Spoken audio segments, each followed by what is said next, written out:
It's the most counterproductive, barbaric, and inefficient to fight on a battlefield. You know that war is continuation of state policy, right? So if you want successfully to implement your state policy, and you start fighting, this is the most idiotic way to do it. The highest art of warfare is not to fight at all, but to subvert anything of value in the country of your enemy, until such time that the perception of reality of your enemy is screwed up to such an extent that he does not perceive you as an enemy, and that your system, your civilization, and your ambitions look to your enemy as an alternative, if not desirable, then at least feasible. Better red than dead. That's the ultimate purpose, the final stage of subversion, after which you can simply take your enemy without a single shot being fired, if the subversion is successful. This is basically what subversion is. What subversion is, basically, it consists of 4 periods, time-wise. If we start from here and go this way, time, right? This is the beginning point. The first stage of subversion is the process which is called, basically, demoralization. It says for itself what it is.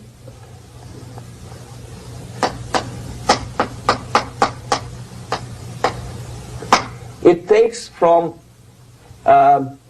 say, 15 to 20 years to demoralize a society.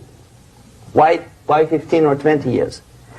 This is the time sufficient to educate one generation of students or children. One generation, one lifetime span of a person, a human being, which is dedicated to study, to shaping up the outlook, ideology, personality.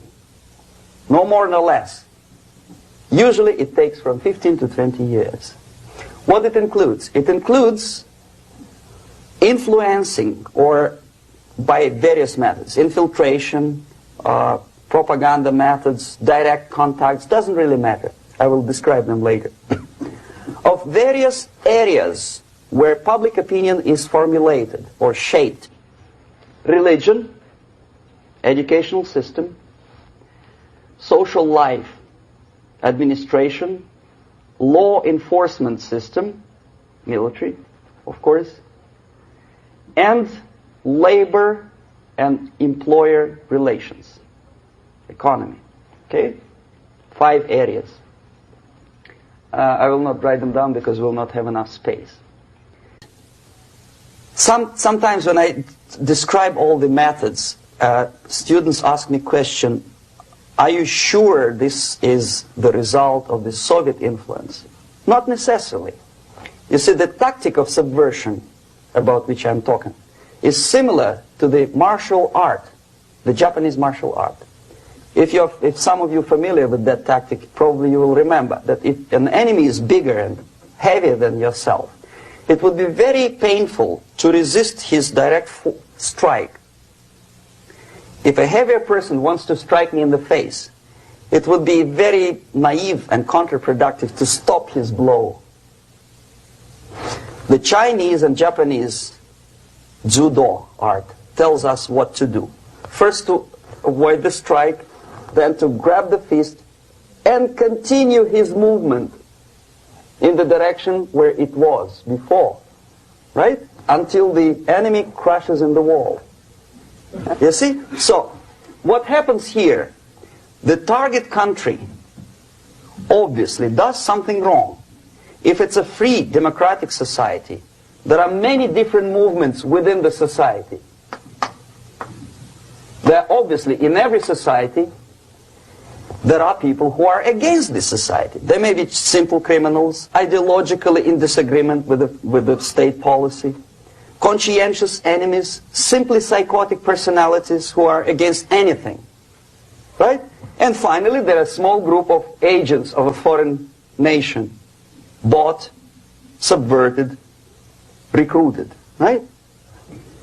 The moment all these movements will be directed in one direction, right?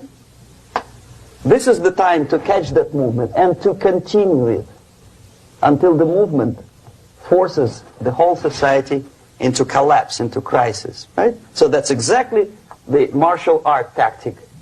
We don't stop an enemy.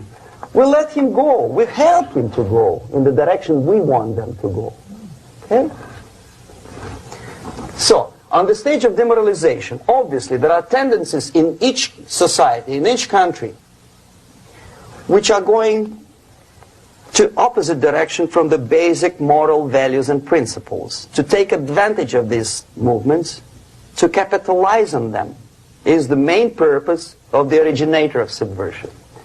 So we have religion, we have education, we have social life, we have power structure, we have labor relations, unions, and finally we have law and order. 1, 2, 3, 4, 5, 6. Okay? These are the areas of application of subversion. What it means exactly? In case of religion, destroy it, ridicule it, replace it with various sects, cults, which bring people's attention, faith, whether it is naive, primitive, doesn't really matter. As long as the basically accepted religious dogma is being slowly eroded and taken away from the supreme purpose of religion, to keep people in touch with the supreme being, that serves the purpose. Therefore, replace it, accepted, respected religious organizations with fake organizations. Distract people's attention from the real faith and attract them to various different faiths. Education. Distract them from learning something which is constructive, pragmatic, efficient. Instead of mathematics, physics, foreign languages, chemistry, teach them history of urban warfare, natural food, home economy, your sexuality, anything, as long as it takes you away. Okay? Social life. Replace traditionally established institutions and organizations with fake organizations. Take away the initiative from people. Take away the responsibility from naturally established links between individuals, group of individuals, and society at large, and replace them with artificially, bureaucratically controlled bodies. Could be stopped right here, both as an expert and as an import. And that takes one step, one very important thing to do. You don't have to expel all the KGB agents from Washington, D.C. The most difficult and at the same time the simplest answer to the subversion is to start it here and even before, by bringing back the society to religion, something that you cannot touch and eat and put on yourself, but something that rules society and makes it move and preserve it. The ideas are moving society and keeping mankind as a society of human beings, intelligent, moral agents of God. The facts, the truth, the exact knowledge may not. All the sophisticated technology and computers will not prevent society from disintegrating and eventually dying out. Have you ever met a... It's very simple.